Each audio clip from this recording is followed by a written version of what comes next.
সোমবারের দুপুর রোদের মধ্যে ঝিমিয়ে পড়া রাজাবাগান গ্রাম।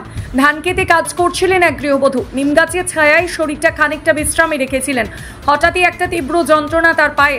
চিৎকার করে ওঠেন তিনি। ধীরে ধীরে ঘিরে ধরেন গ্রামবাসীরা। কারো চোখে উদ্বেগ, কারো মুখে আতঙ্ক। সাপ কামড়েছে বোধ হয়।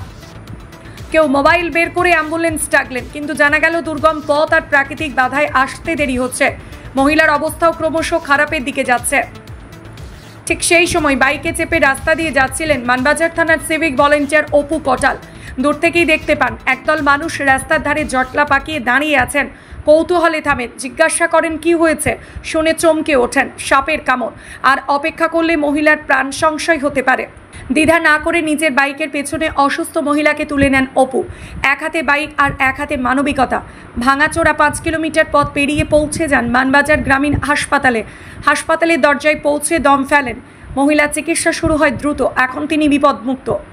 এটাই তো সত্যিকারের সমাজসেবা। নিজের কর্তব্যের বাইরে গিয়ে একজন মানুষ যা করেছেন তা মনে রাখার মতো। ঘটনাটা হচ্ছে যে প্রচুর বৃষ্টি পড়ছিল, তো সেই সময় চারা খেতে উনি আল কাটতে গেছিলো বৃষ্টিটা যাতে ঠিক থাকে।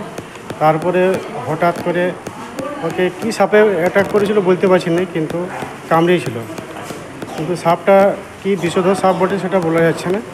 কিন্তু তাড়াতাড়ি আমরা ওইখান থেকে রাস্তায় একজন ওই অপু কোটাল বলে সেবিক ছিল, ও ওই গাড়িতে নিয়ে চলে এলো। আমরা পাশের সামনে ছিলাম বাড়িতে। তারপর সবাই গ্রামের মানুষ যেয়ে ওকে হসপিটালে পৌঁছায়।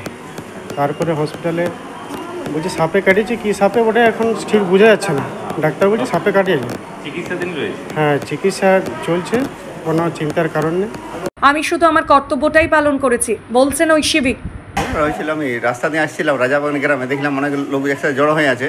তো দেখলাম ওরা অ্যাম্বুলেন্স ডাকার জন্যে তদারকি করছিল। সেই সময় একটা মহিলাকে সাপে কামড়ানো হয়েছিল। তো আমি ওকে দেখলে অ্যাম্বুলেন্স আসতে দেরি হবে, তাই আমি বাইক করে নিজেই নিয়ে চলে এলাম মানবাজার হসপিটালকে। এখন বর্তমানে মানবাজার হসপিটাল চিকিৎসাধীন, ওনাদের বাড়ির লোক আছে। মানবাজার থেকে অমরেশ দত্তের রিপোর্ট, পুরুলিয়া মিরর।